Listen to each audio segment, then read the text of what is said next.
Hello friends, अंतरिक्ष की दुनिया में आज हम आपको शेयर कराने वाले हैं और अंतरिक्ष की दुनिया से संबंधित आज रोचक जानकारी मैं आपको देने वाला हूं। बात करते हैं बृहस्पति ग्रह का। और बृहस्पति ग्रह के उपग्रह हम यूरोपा की आज बात करेंगे।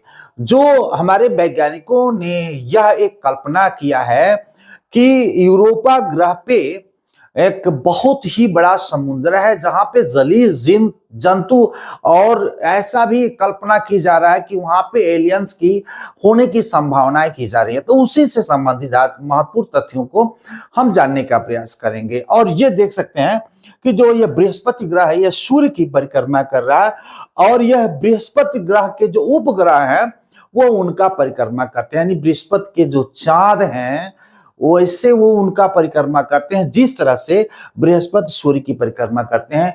एक परिक्रमा को पूरा करने में बृहस्पति को 12 वर्ष का समय लगता है और 12 वर्ष के समय में हम एक कुंभ की बात करते हैं। और प्रयागराज में आप देख सकते हैं कि इस समय महाकुंभ चल रहा है, यानी 12 परिक्रमा पूर्ण होने पर 144 वर्ष का समय लगता है और यह महाकुंभ का आयोजन प्रयागराज में हो रहा है। तो नासा के हम कह सकते हैं नासा के कैनेडी स्पेस सेंटर फ्लोरिडा के द्वारा यह यूरोपा मिशन 14 अक्टूबर 2024 को लॉन्च किया गया, जो बृहस्पति के अंतरिक्ष की दुनिया में उपग्रह का अध्ययन कर रहा है। वहां पे समुद्र की जो संभावनाएं गैलीलियो के द्वारा व्यक्त किया गया था उसी की तलाश में निकला है। उससे संबंधित महत्वपूर्ण बातों का अध्ययन करने वाले हैं।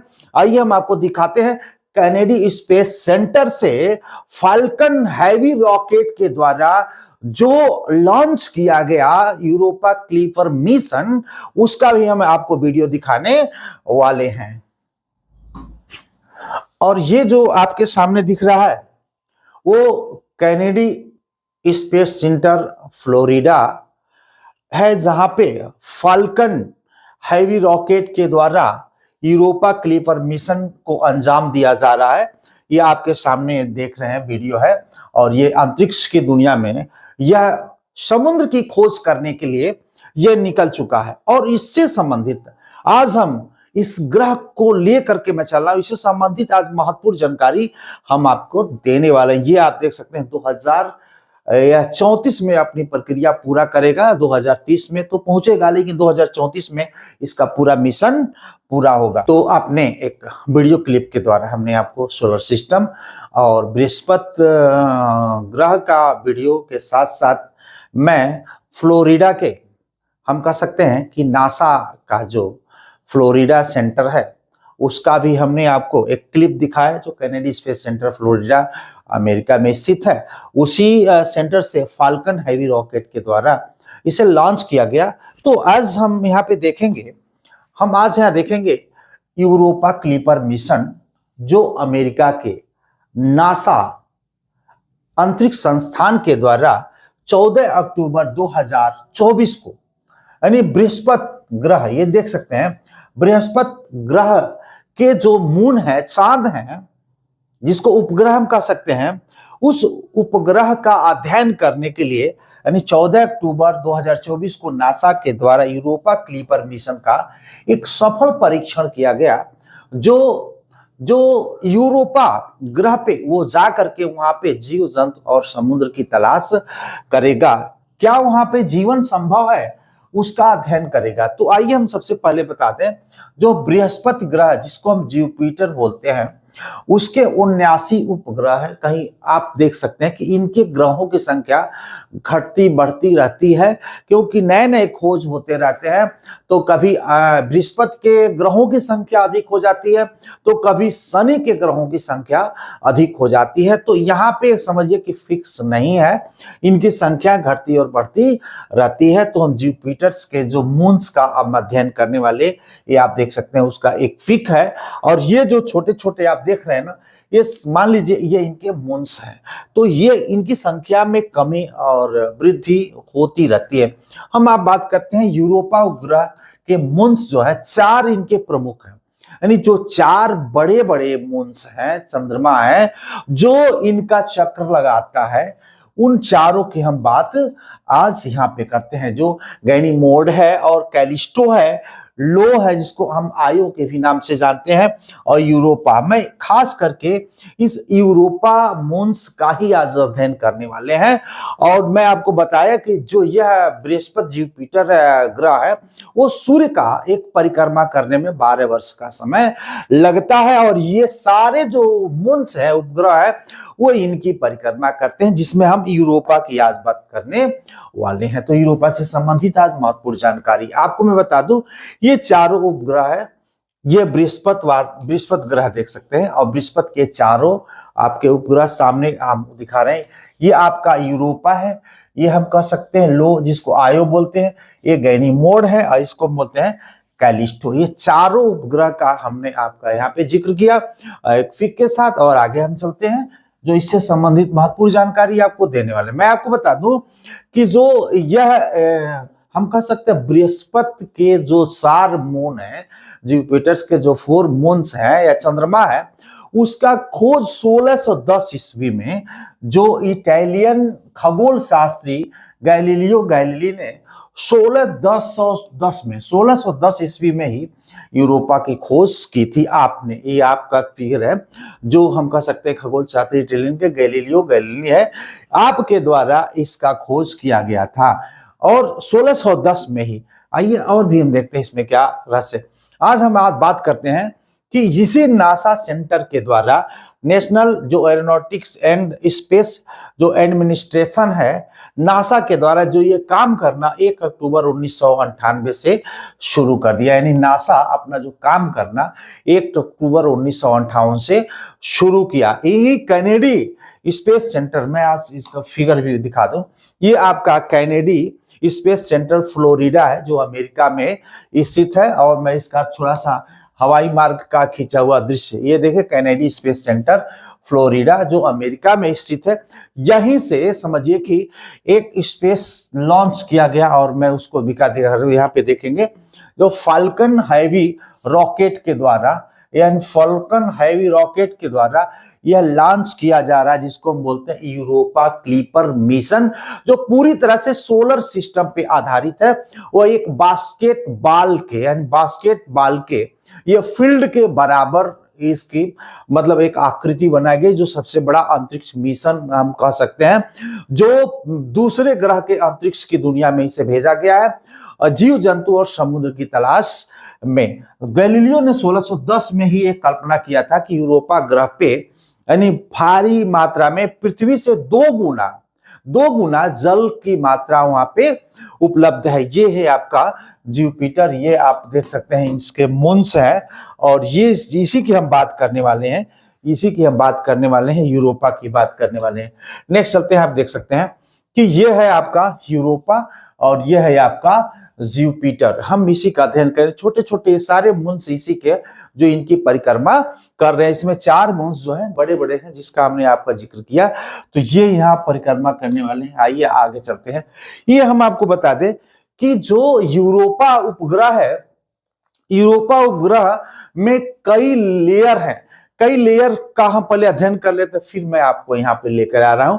उसके लेयर को मैं बता दूं जिसको समझने में आपको आपको दिक्कत नहीं होगी। तो आइए हम पहले इसको समझने का प्रयास करते, फिर वहां पे ले चलते हैं। ये है आपका जो यूरोपा का जो इंटरनल स्ट्रक्चर, यहाँ पे देख सकते हैं आंतरिक संरचना का भी हमने यहाँ पे जिक्र किया है। और यहाँ पे इसको हम जो उसके काट को लेकर के आए हैं, और इसमें जो पार्ट्स हैं ये देखिए, ये वाला जो ऊपर वाला जो सिस्टम आप दिख रहा है, ये पूरी तरह से इसमें जो लाइन बन गई है, इसमें कई किलोमीटर यानी समझिए कई 100 किलोमीटर की लंबी लंबी लाइनें रेड आपको देखने को मिलती है, इसको बोलते हैं आइस क्रस्ट। जिस तरह से पृथ्वी के ऊपर का जो भाग होता है उसको क्रस्ट बोलते हैं, जिसको भू प्रॉपर्टी बोलते हैं, उसी तरह से इसका भी जो ऊपरी वाला भाग है आइस क्रस्ट। यानी हम कह सकते हैं ये जो आप मोटाई देख सकते हैं 10 से 30 किलोमीटर, यानी हम कह सकते हैं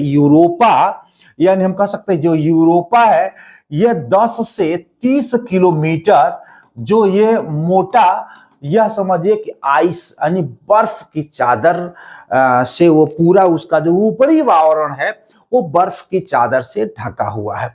तो बर्फ की चादर से ढकने के कारण ये पूरी तरह से एक लेयर, जिसको हम बोलते हैं 10 से 30 किलोमीटर, यानी ये जो एयर है 10 से 30 किलोमीटर, मतलब आइस पूरी तरह से बर्फ की चादर से ये जमा हुआ। उसके नीचे जब हम जाते हैं, उसके नीचे जब हम जाते हैं, समझिए कि उसके जब नीचे जाएंगे हम, उसके नीचे जाएंगे तो 160 किलोमीटर हम कह सकते हैं, यानी 160 किलोमीटर तक मोटा समुद्र है, यानी पूरी तरह से जल है।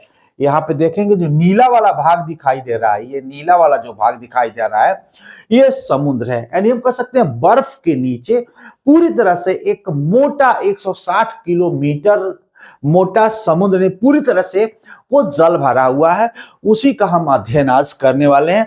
और उसके बाद नीचे जो है आपका ये कोर है, और उसके बाद ये मेंटल जो पीला वाला भाग है, इसको हम बोलते हैं जिसे क्रस्ट, मेंटल और कोर। क्रस्ट, मेंटल और कोर पृथ्वी की आंतरिक संरचना है। तीसरे भी क्रस्ट, मेंटल और कोर दिया। तो जो क्रस्ट है वो पूरी तरह से बर्फ की चादर में लिपटा हुआ है। और जो हम कह सकते हैं उसके बाद जो ओशियन है, जिसको हम कह सकते हैं कि 160 किलोमीटर ये डीप, मतलब हम कह सकते हैं 160 किलोमीटर मोटा है। उसके बाद आपका आता है मेंटल को हम सिलिकेट रॉक से बना हुआ है, नहीं हम कह सकते हैं बालू से बना हुआ है। और नीचे वाला जिसको हम कह सकते हैं ये जो है कोर है, वो आयरन इससे बना हुआ है, आयरन और सल्फर से बना हुआ है, यानी लोहा का ये बना हुआ, जो पृथ्वी की आंतरिक संरचना जिसे निकल फिल्म से बना हुआ था, इसी तरह से यह जो आयरन और ये हम कह सकते हैं कि सल्फर से बना हुआ है। तो ये वाला भाग जो है, अब यहाँ पे मैं बता दूं कि ये वाला भाग समझिए कि गर्म है, जिस तरह से पृथ्वी की आंतरिक भाग गर्म है और अपने तरफ से क्या करती है, एनर्जी जनरेट। नीचे से क्या करती है, ये एनर्जी जनरेट करती है, जो नीचे से एनर्जी जनरेट करती है।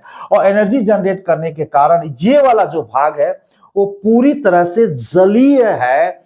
और लेकिन बहुत ऊपर कभी कभी क्या होता है, एनर्जी इतना ज्यादा जनरेट कर देती है, जिस तरह से पृथ्वी के अंदर से लावा, मैग्मा और इस तरह से गैस ज्वालामुखी के रूप में आता है, उसी तरह से यहाँ पे भी ज्वालामुखी का एक रूप आता है।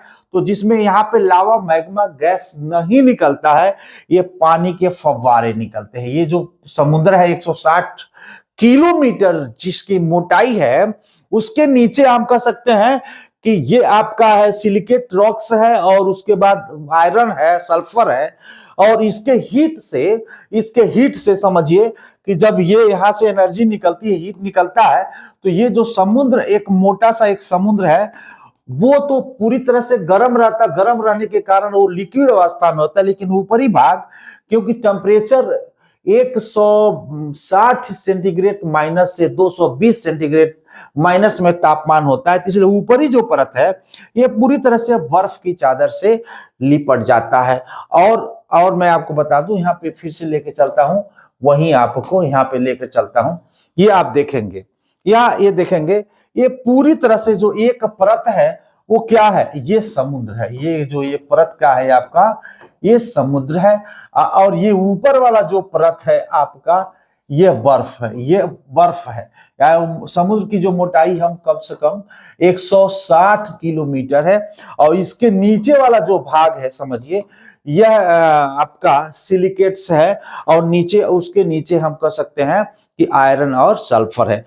तो यहां से गर्मी जब निकल रही है, यहाँ पे देखेंगे तो गर्मी निकल रही थी, ये पानी है, यहाँ प्रेशर जा रहा है, और यहाँ पे गर्मी जो बर्फ को पिघला देती है। जब बर्फ को पिघलाती है तो ये जो समुद्र का पानी है, जिस तरह से पृथ्वी के अंदर से ज्वालामुखी निकलता है, उसी तरह से समझिए कि कई 100 किलोमीटर की ऊंचाई पे यहाँ पे ये पानी निकलता है। और उसको हमारे कई टेलीस्कोप के द्वारा उसको कैमरे में कैद भी किया गया है। और इसी का अध्ययन करने के लिए यूरोपा क्लिपर मिशन का जो सबसे बड़ा मिशन अंतरिक्ष की दुनिया में, समझिए कि बहुत बड़ा, समझिए एक मिशन अमेरिका के द्वारा ये भेजा गया। इससे पता लगाया जा रहा है कि यहाँ पे क्या कोई ऐसा भी जगह है जहां पे जीवन संभव है, जहां पे एलियंस की संभावनाएं व्यक्त की जा रही है।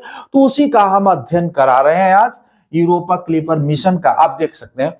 यहाँ पे वही दृश्य मैं लेकर के आया हूं जो आपको पीछे दिखाया, और फिर आगे हम चलते हैं, यहाँ पे देखते हैं जिसे क्रायो वोल्केनो, जैसे हमने कहा कि पृथ्वी के अंदर से जब जलता हुआ समझिए लावा, आग, मैग्मा और अनेक प्रकार की गैस जब पृथ्वी के थोड़ा सा दरारें बनती है, समुद्र स्थल भाग में ज्यादा निकलता है, प्लेट थोड़ा सा भी खिसकता है, तो नीचे से एनर्जी जनरेट होकर के ऊपर एक लावा, मैग्मा, गैस आदि फव्वारे के रूप में निकलता है और एक ऊंची ऊंची पहाड़ियों के चट्टान बन जाते हैं। तो उसी तरह से समझिए ये बड़े 200-300 किलोमीटर ऊंचा, यानी कई सौ किलोमीटर नीचे से पानी के फव्वारे निकलते हैं, जिसको हम बोलते हैं जो क्रायो वोल्केनो बोलते हैं, जिसको हम कहते हैं पानी वाला ज्वालामुखी। यानी हम कैसे पानी ऊपर फेंकता है, अब ये पानी जैसे मान लीजिए गिर रहा है, तो यहाँ पे जब टेम्परेचर माइनस में, आपको मैं बता दूं कि जो भूमध्य रेखा है, इसमें भी तो भूमध्य रेखा है, यहाँ पे जो भूमध्य रेखा है वहां पे 100 यानी -160 सेंटीग्रेड तापमान रहता है, और उसके ध्रुवों की बात करें तो 220 -220 सेंटीग्रेड तापमान होता है, ये माइनस में। तो इसीलिए पूरी तरह से यह बर्फ की चादर में यूरोपा उपग्रह लिपटा हुआ है। और हम मानव के रूप में देखें तो अमेरिका का जो Kennedy space centre, Florida, America के द्वारा जो स्पेस में जो लॉन्च किया गया फाल्कन हेवी रॉकेट के द्वारा यूरोपा क्लिपर मिशन यही अध्ययन करने जा रहा कि ये पानी अगर यहाँ पे है तो क्या यहाँ पे जीव जंतु संभव है, और 2030 में पहुंच जाएगा और 2034 में अपना वो मिशन समाप्त करेगा। नेक्स्ट चल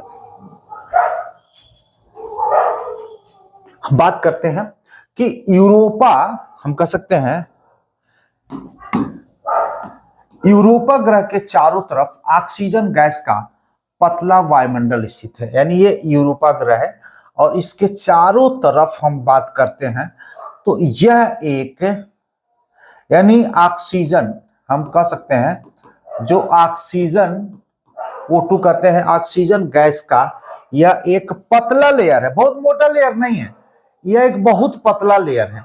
तो केवल ऑक्सीजन गैस का इस वायुमंडल है देखिए। लेकिन हम कह सकते हैं जो पृथ्वी हमारा एक ग्रह है और पृथ्वी ग्रह के चारों तरफ एक बहुत मोटा वायुमंडल है, असामान्य गैसों का एक बहुत मोटा सम्मिश्रण है, और उसमें भी ग्रीन हाउस गैस का भी एक लेयर है। तो ग्रीन हाउस गैस का लेयर होने के नाते जब सूर्य का तापमान पृथ्वी पे आता है तो जो वायुमंडल को चीर करके अंदर तो आ जाता है, लेकिन ऊष्मा बजट जब आप पढ़े होंगे, देखे होंगे, वो सारा फिर से प्रकाश बाहर नहीं जा पाता, कुछ को प्रकाश को रोक लेता है, जिससे पृथ्वी हमेशा गर्म रहती है। और पृथ्वी पे अगर ये ग्रीन हाउस गैस, जिसमें हम कह सकते ग्रीन हाउस गैस में CO2 है, CS4 है, N2O है, O3 है, H2O है, ये सारे गैस मिल करके ग्रीन हाउस गैस का निर्माण करते हैं, और इसी की वजह से ये पृथ्वी हमेशा गर्म रहती है। और अगर ये ग्रीन हाउस गैस पृथ्वी पे ना होता तो पृथ्वी -18 सेंटीग्रेड तापमान में हमेशा के लिए -18 सेंटीग्रेड में रहती।